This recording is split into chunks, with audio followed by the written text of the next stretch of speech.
Good morning and welcome to Breakfast this morning with Louise Minchin and Dan Walker. Our headlines for you at 6 o'clock. President Trump announces that he's taking an anti-malaria drug to ward off coronavirus, despite health officials warning it may be unsafe.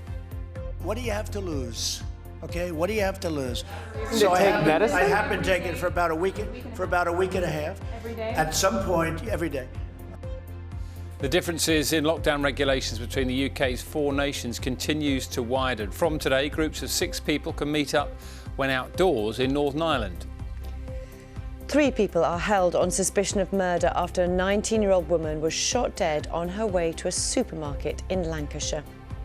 The effect of the crisis on our jobs. Barely an industry has been unscathed as many closed for business. In the next hour, we'll find out what some of the impact has been. Premier League takes another step forward as players return to training in small groups from today. But in Scotland, they have called off the chase as Celtic are awarded their 9th title in a row. Good morning. It's a fairly cloudy start for many of us. We've even got some rain in the northern half of the country, but the cloud will break, the rain will ease, and most of us will see some warm sunshine today, warmer than yesterday. I'll have more later.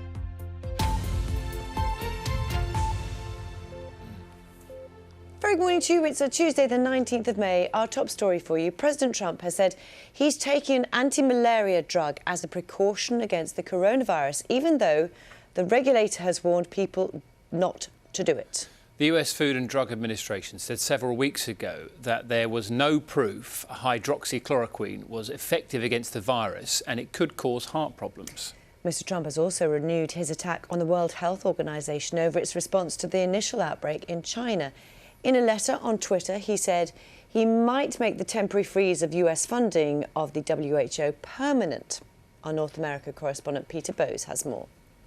A lot of good things have come out about the hydroxy. A lot of good things have come out. And you'd be surprised at how many people are taking it, especially the frontline workers, before you catch it. The frontline workers, many are taking it. I happen to be taking it. A jaw-dropping statement from President Trump. There's no medical evidence that hydroxychloroquine prevents the disease or helps patients recover from Covid-19. In fact, it could have fatal side effects. But Mr. Trump says even though he's healthy, he's trying it anyway. Because I think it's good. I've heard a lot of good stories. And if it's not good, I'll tell you right, I'm not going to get hurt by it. It's been around for 40 years for malaria, for lupus, for other things. I'd take it. Last month, the US Food and Drug Administration said hydroxychloroquine had not been shown to be safe and effective for treating or preventing Covid-19. It issued a warning that some people could suffer serious heart problems as a result of taking it in combination with other drugs. Mr. Trump said he'd heard anecdotal evidence that it had helped some coronavirus patients. What do you have to lose? Okay, what do you have to lose? So I have been taking it for about a week and a half. Every day? At some point, every day. The president has been roundly condemned for his use of the drug. It's a medication that has serious side effects, including cardiac arrhythmias, abnormal heart rhythms that could be fatal. And so I really worry about other people listening to what President Trump is saying and potentially taking this medication that has no proven benefit, but actually could have a lot of harm. Mr. Trump's surprise announcement stunned even his most ardent supporters. Immediately following his remarks, a presenter on the Fox News network, which is generally supportive of the president, issued a stern warning to his viewers.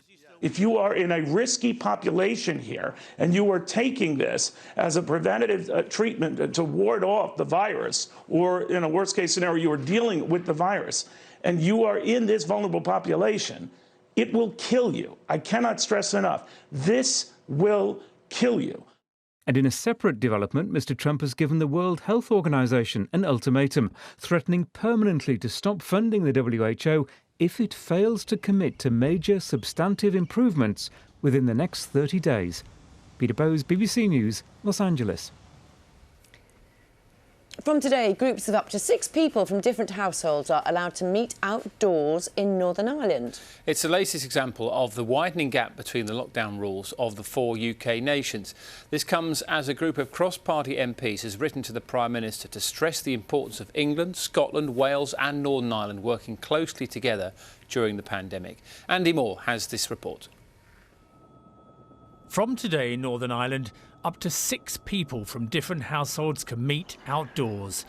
In England, only 2 people can meet up. In Wales and Scotland, the message is still to stay at home. It's a sign that the easing of lockdown is happening at a different pace in different parts of the UK. The Northern Ireland executive says sports like tennis and golf can also now resume. We are told that outdoor activities are able to be accommodated because the virus doesn't spread as easily outdoors as indoors. And so we have been told that we will revisit this issue again, and we will. It'll be kept under constant review. The people of Scotland will have to wait a little while longer until the end of the month for restrictions to be eased. The First Minister said she would be announcing more information about a phased reopening on Thursday. This will take account of the up-to-date estimates of the transmission rate, or R number, and the number of cases. It will also take account of the latest National Records of Scotland report due on Wednesday on the number of deaths from Covid. The UK government has now announced that loss of smell or taste will be added to the official list of symptoms for Covid-19. Some scientists say that's much too late. The government said it would only make a very small difference to the number of people diagnosed. The important thing was to work out if this would add any sensitivity to the diagnostic cluster we were using, and the answer is it makes a small, very small difference, and we have therefore decided to do it. There's been a significant expansion to the testing programme. Across the UK, anyone over the age of 5 who has symptoms can now get a test done. The results should be available within 48 hours, but in many cases it's currently taking longer than that. It was announced yesterday that another 160 people had died with coronavirus in all settings in the UK.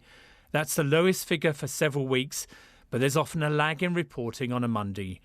The total death toll now stands at 34,796. For those of us still dreaming of a summer holiday abroad, there is some hope. From next month, it's planned there will be a 14-day quarantine scheme for people returning home from overseas. But the government said there could be exemptions for countries with a low coronavirus infection rate. Andy Moore, BBC News. Oh, well, let's get a bit more information this morning from our political correspondent Chris Mason, who joins us from Westminster, who has remembered his tie today. Chris, good morning to you. And also, you've got some news, a bit more detail on this cross-party group of MPs who've written a letter to the government asking for a bit more clarification on various points, haven't they? Yeah, morning to you, Dan. I'm all sartorially present and correct in my own clubber this morning as well. So, yeah, a letter this morning from the Science and Technology Committee. This is it. It's a whopper. I don't know if you've ever written a 19-page letter before, but Greg Clark, the Conservative chair of the committee, has. You only write a letter of that length if you've got quite a bit to say. And what's striking is Mr Clark is not someone who usually shouts his mouth off. There's praise in here for the government's response, the way that the scientific committees were established, some criticism that there wasn't a bit more transparency about who was on them. But the real criticism comes around testing. And this isn't just a thing about looking back about what might have happened and perhaps doesn't matter now, because the committee make the argument that there was a really slow uptake in expanding testing capacity.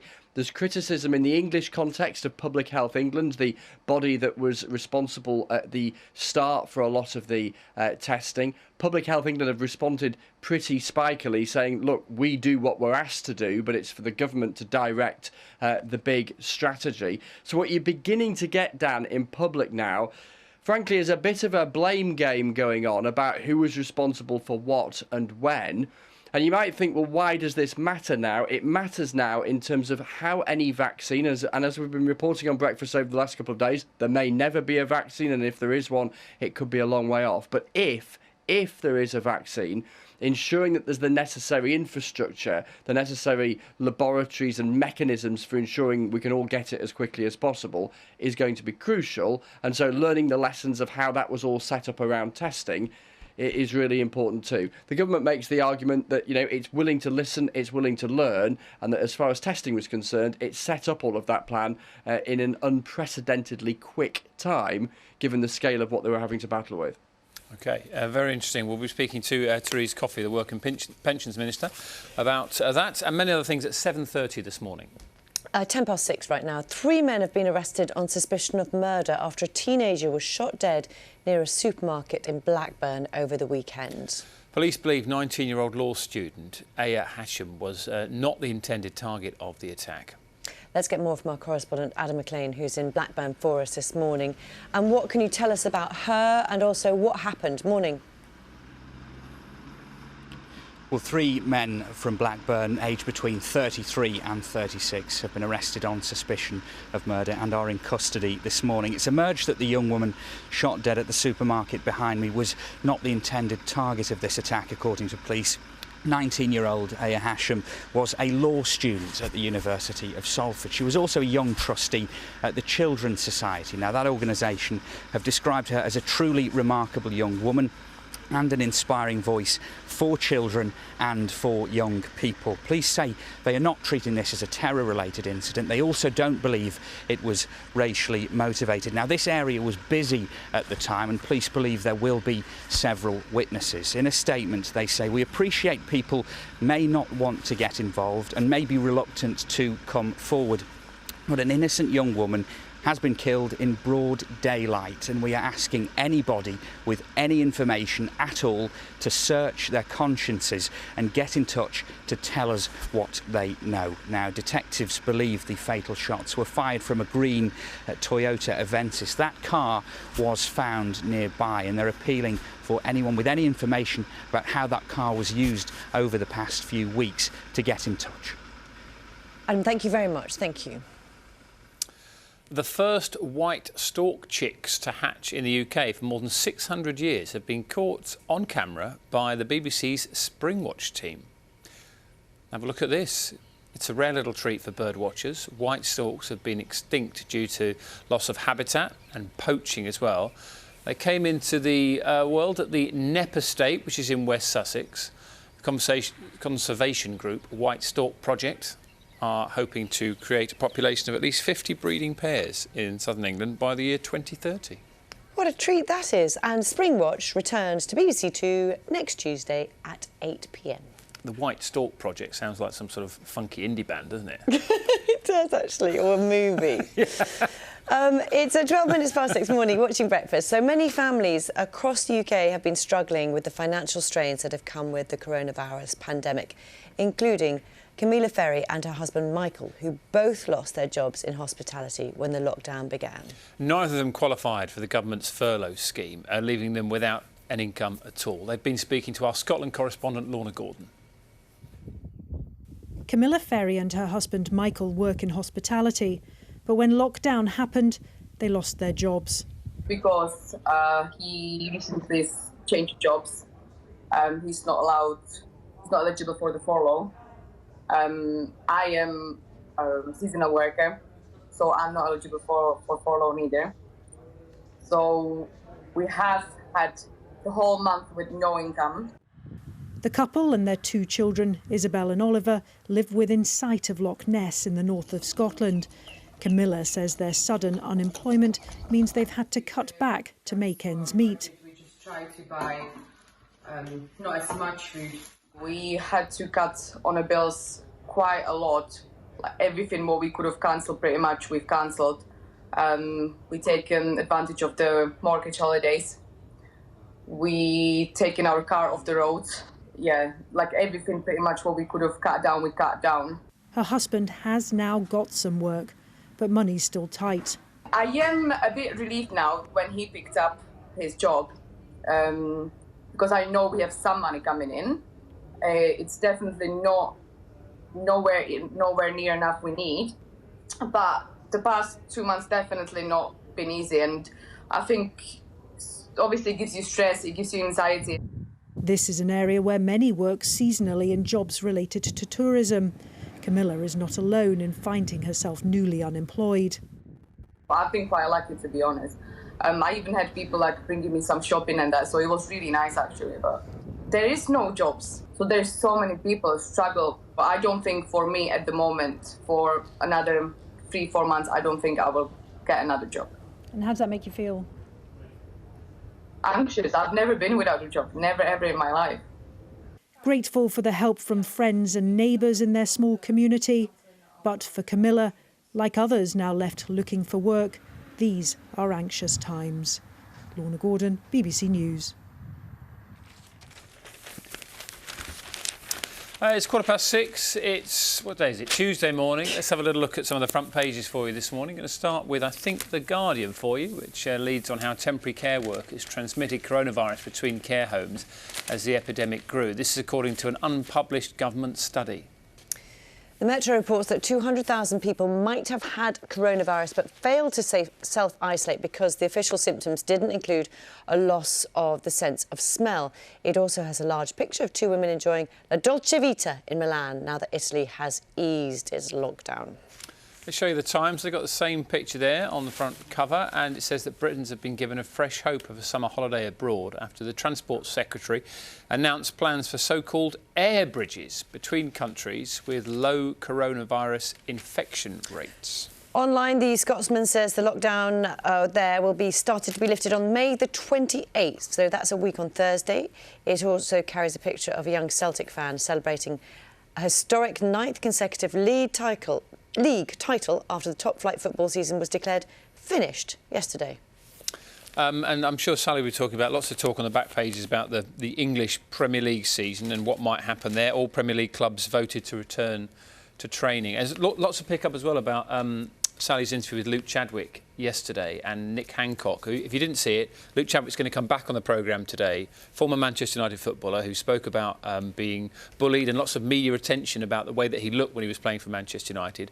It happened a lot on the show They Think It's All Over, which was hosted by Nick Hancock, who came on the programme yesterday to apologise fulsomely, and take full responsibility and talk about his shame. And Gary Lineker, who was one of the regulars on that show as well, also apologised to Luke Chadwick on social media yesterday. So we're going to be speaking to Luke about the response that he's had to speaking out about that. Also, one thing that's not in the papers, because it happened, in the middle of the night, was President Trump telling everybody that he's taking this anti-malaria drug, which lots of people are warning against. We're talking to a GP about that shortly as well. Yes. And what else we got? I'm just going to quickly show you a photograph, because these, we're dreaming of things to come when things get back to normal. And they had the front pages of various pictures from Italy. And there you go. This is from inside the Telegraph, actually.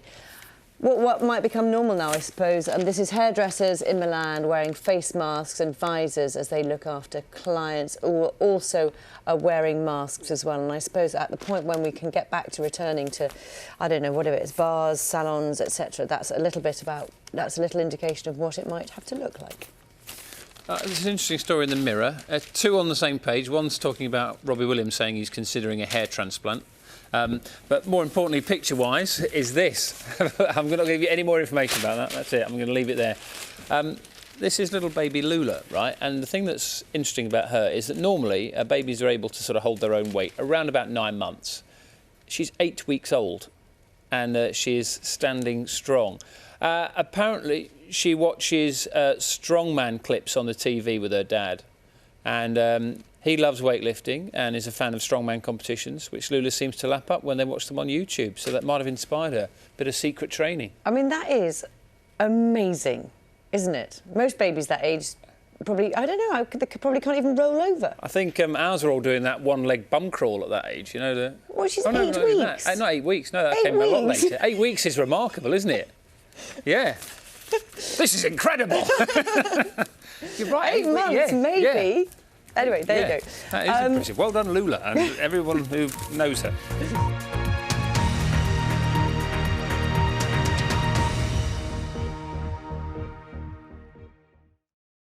See the headlines as they happen and watch BBC News live in the app and get the full story with bbc.co.uk/news. Follow the story for all the latest with BBC News.